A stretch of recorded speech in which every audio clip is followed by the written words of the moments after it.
나는 넉넉하지는 않지만 사랑만큼은 가득한 행복한 집에서 자랐다. 작은 회사에서 가족을 위해 일을 하는 자상한 우리 아빠와 평생을 남편과 자식들 뒷바라지에 고생하면서도 늘 웃어주는 우리 엄마. 엄마는 평생을 주부로 살아왔지만 얼마 전 집안 살림에 보탬이 되고 싶다며 일을 시작했다. 딸 오늘 뭐 먹고 싶어? 응?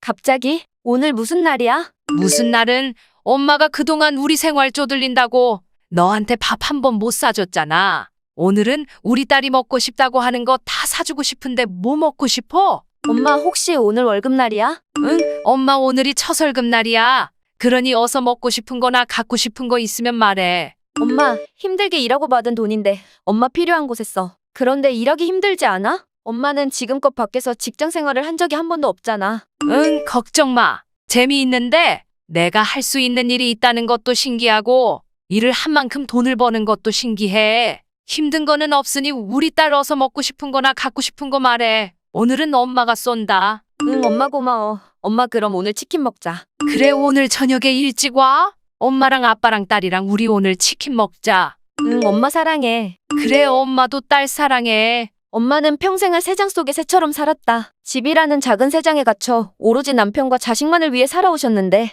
살림의 보탬이 되고 싶다며 작은 공장에 취직했고 스스로가 할 수 있는 일이 있다는 것과 돈을 벌 수 있다는 것에 크게 행복해했다. 마치 이제 막 나는 법을 알아낸 아기 새 마냥 설레고 기대하고 즐거워했다. 우리 엄마가 그런 행복을 찾은 지 1년이 조금 넘은 어느 날. 엄마 어디야? 응, 엄마 집이지 어디긴?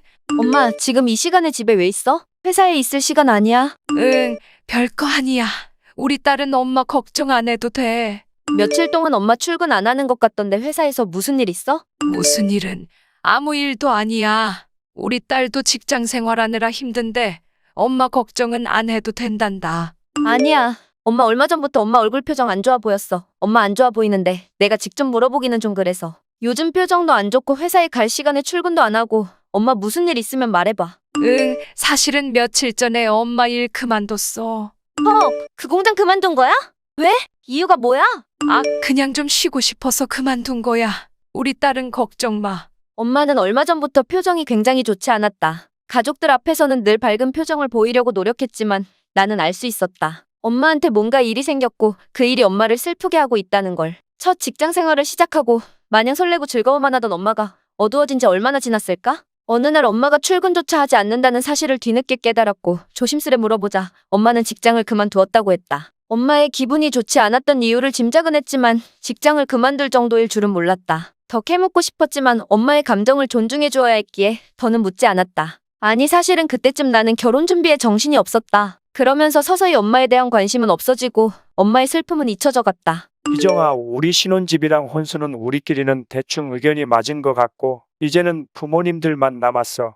응 그러네. 결혼 2번 하다가는 정말 골로 가겠다. 엄마가 너 한 번 보고 싶대.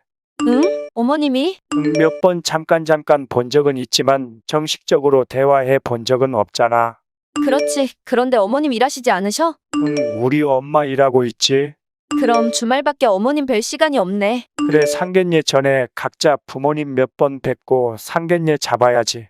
응 그래야지. 그런데 어머님 무슨 일 하셔? 아우, 우리 엄마는 생산 공장에서 생산 라인 팀장으로 일하고 있어. 그래서 직원들 관리하고 한다고 늘 바쁘고 주말에나 쉬셔.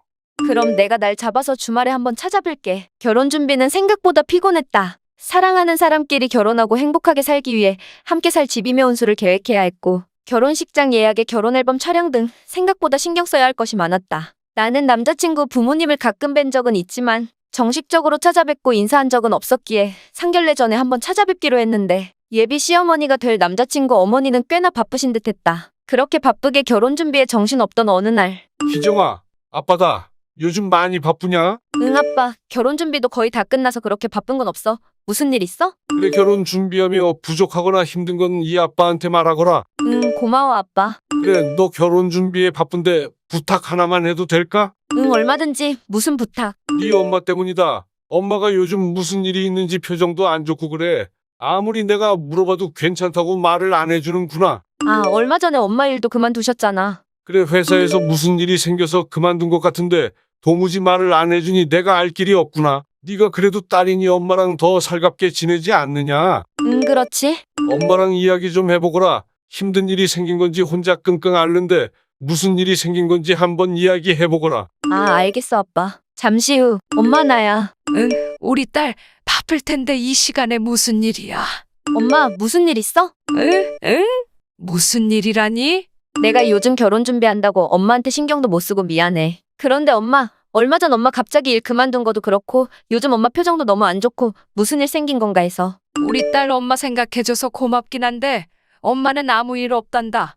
결혼 준비도 바쁠 텐데 엄마는 신경 안 써도 돼. 아니야, 결혼 준비도 거의 다 끝났어, 엄마. 엄마가 감당하기 힘든 일이 있다면 아빠를 비롯해서 나까지 우리 모두 엄마를 돕고 싶어. 엄마가 이야기를 해주면 큰 도움이 안 될지라도 엄마 마음만큼은 가벼워질 거야. 엄마 진짜 아무 일도 없어? 희정아, 엄마 몇 달간 월급도 다 못 받았고 퇴직금도 못 받고 퇴사했어.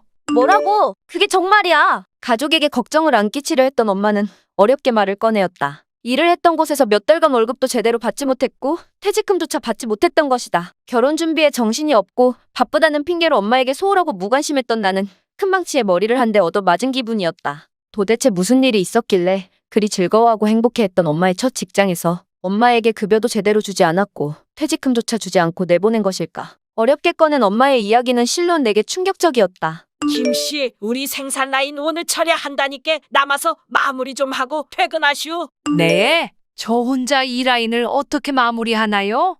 그건 당신이 알아서 할 일이고 당신 손이 그리도 느려 자빠져서 작업이 느려진 게니 당신이 알아서 해야 할 거 아니오. 팀장님, 아무리 제가 느려도 혼자 이 라인 마무리 짓는 건 무리예요. 그럼 그만두던가. 그러게 내가 시키는 대로 하면 될 것을 왜 고집을 피워 싸서 고생이야. 팀장님, 그 이야기는 끝났잖아요. 저는 여기서 만들어지는 마스크 몰래 빼돌리는 것 자체가 불법이라 생각한다고요. 그려 혼자 잘났지비 혼자 청렴결백하고 혼자 깨끗하지비. 요즘 마스크 대란 때문에 이 회사가 돈을 왕창 끌어모으는디 고 몇 박스 없어졌다고 지들이 알간. 내가 형편이 어려워서 조금 가져다가 팔아서 살림살이 도움 좀 받겠다는디 왜 용천지랄 발광이여 발광이. 다른 옆편 애들은 마스크 한 박스씩 가져가면 나에게 동참해주는디 김씨는 어찌 그리 고집이 생겨낸 병. 아무튼 오늘 철야는 혼자 마무리하고 내일은 우리 생산동 청소 아줌마 휴가니께 김씨가 화장실 청소랑 흡연장, 쓰레기 분리수거장 청소 맡으시오. 엄마는 작은 마스크 생산 공장에서 일을 했다. 엄마가 일하는 생산 라인의 팀장은 거기서 만들어지는 마스크를 빼돌려 사적으로 판매를 했고 이를 입막음하기 위해 같은 라인의 팀원들에게 강제로 마스크를 몇 박스씩 가져가게 했는데 엄마는 이를 거부했고 그때부터 그 팀장의 갑질이 시작된 것이다. 이러한 직장 상사의 갑질은 점차 심해졌고 급기야는 상상도 못할 일이 벌어지고 말았다. 안녕하세요, 김 여사님. 네, 전무님 안녕하세요. 김 여사님 글이 안 봤는데 저희 회사를 많이 실망시키셨더군요. 실망요?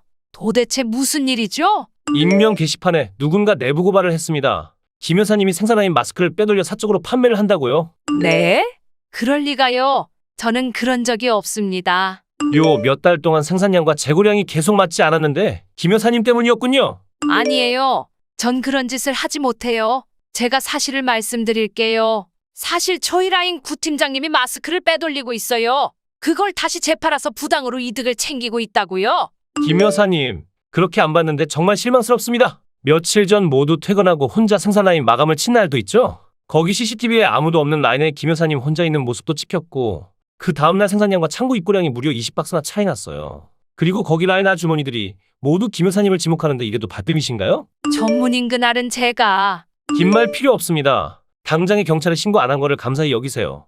이번 달부터 급여에서 그동안 차이 났던 금액만큼 뺏어드리겠습니다. 그것마저 싫으시다면 권고사직을 권해드립니다. 엄마는 상급자에게 그동안 자신이 부당한 대우를 받아왔고 팀장이 그러한 짓을 했다고 소명했지만 이미 엄마의 말을 들어주는 사람은 단 한 사람도 없었다고 한다. 결국 보수도 일한 만큼 받지 못하고 그 팀장의 갑질은 날이 갈수록 심해져 더 이상 견디지 못하고 스스로 일을 그만두어야 했던 것이다. 물론 퇴직금도 전혀 받지 못하고. 엄마, 그런 일이 있었다면 진작에 나한테 말을 했어야지. 왜 말을 안 했어? 너 결혼 준비에 뭐에 바쁜데 나까지 짐이 되기 싫었단다. 그래서 아직도 퇴직금이랑 다 못 받았어? 그래, 고용노동부에 신고는 해놓았는데 뭔가 절차가 굉장히 복잡하더구나. 일단 접수는 해놓았으니 이제 곧 결과가 나올 게야. 내가 뭔가 해줄 것은 없어? 넌 결혼 준비하는 데만 신경 쓰면 돼. 결혼이 코앞인데 다른 데 신경 쓸 겨를이 있니? 넌 결혼만 무사히 치러주는 게 이 엄마를 돕는 거야. 걱정 말 거라 신고도 해놓은 상태니 곧 결과가 나올 거야.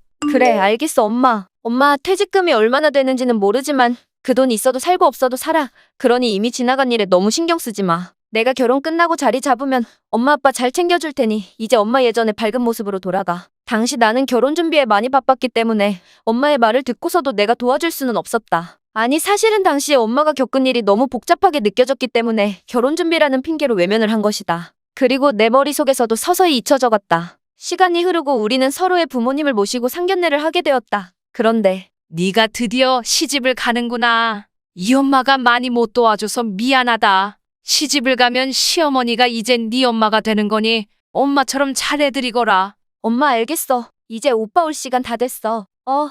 저기 우리 오빠 온다. 오빠, 여기야, 여기. 희정아. 아니, 난 이 결혼 반대다. 엄마, 어디가? 엄마. 엄마는 예비 시어머니를 보자 소스라치게 놀라셨고 그 자리를 박차고 나가버리셨다. 그 자리에 있던 모든 사람들은 영문도 모른 채 얼어붙었고 우리의 상견례는 그렇게 시작도 못하고 끝나버렸다. 난 그렇게 나가버린 엄마를 따라 나갔고 엄마에게 그 이유를 듣고 나마저 깜짝 놀라고 말았다. 엄마, 도대체 왜 이래? 무슨 일이야? 이 결혼을 반대한다니? 무슨 말이야? 너 이 결혼하지 마라. 난 이 결혼 절대로 반대다. 갑자기 왜 이래? 이제 와서 갑자기 결혼에 반대를 하는 이유가 뭐야? 네 예비 시엄마가 될 사람이 바로 내가 일했던 공장의 그 갑질 팀장이었어? 상견례 자리에 나온 남자친구의 어머니, 그러니까 예비 시어머니가 바로 그 사람이었다. 우리 엄마를 못살게 굴고 억울한 누명을 씌워 결국 엄마를 쫓아낸 그 생산라인 팀장. 믿을 수 없었지만 현실이었다. 말로만 들었던 직장 내 갑질의 주범이 나의 시어머니가 될 사람이었다니. 야, 이제 와서 파혼을 하다니. 그 엄마의 그 딸이구만. 당신같이 갑질로 사람을 못살게 구는 그런 사람과는 가족이 될 수 없으니 그리하세요. 그려. 네가 네 엄마를 닮아서 그리도 고집이 세고 미련하구만. 네 엄마가 미련한 곰탱이만 아니었어도 그런 일이 생겼겠냐? 응? 네도 보니까 네 엄마 닮아서 아주 그냥 미련한 곰탱인데 우리도 너 같은 이는 필요 없다. 우리 호구 다른 좋은 여자 만들어 줄 텐게 이 결혼 없던 일로 하고 미련한 니네 엄마랑 잘 먹고 잘 살아라. 우리의 결혼은 그렇게 끝났다. 남자친구의 거듭되는 사과에도 불구하고 나는 이 결혼을 결코 진행할 수 없었다. 우리의 결혼은 비록 끝났지만 풀어야 할 매듭은 여전히 남아있었고 비로소 나는 직접 나서서 엄마의 억울함과 그 여자에 대한 참교육을 해주었다. 부팀장님, 당신 해고입니다. 그리고 그동안 빼돌린 마스크 물량에 대한 손해배상과 경찰 조사가 남았으니 그리 아세요. 전무님, 그게 무슨 말이오?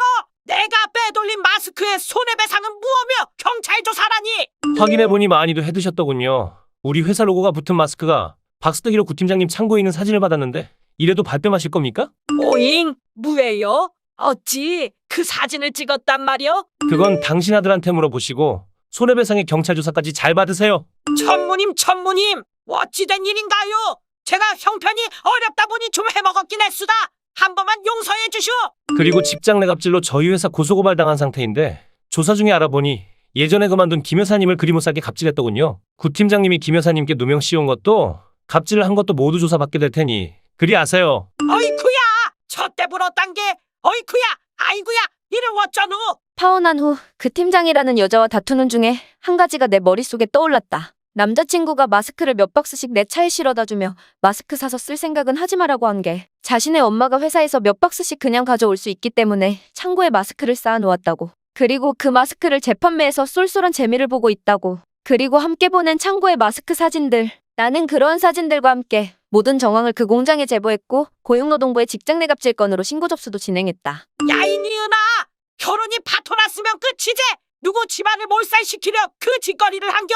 지금 손해배상의 경찰 조사에 못 살겠다, 이니은아. 야, 이 독한 니은아, 네 애미처럼 니도 참 동고집이로구나. 나 죽게 생겼다 이거사. 아이고, 한 번만 살려다오. 제발 살려다오. 갑질 팀장님을 차단했습니다.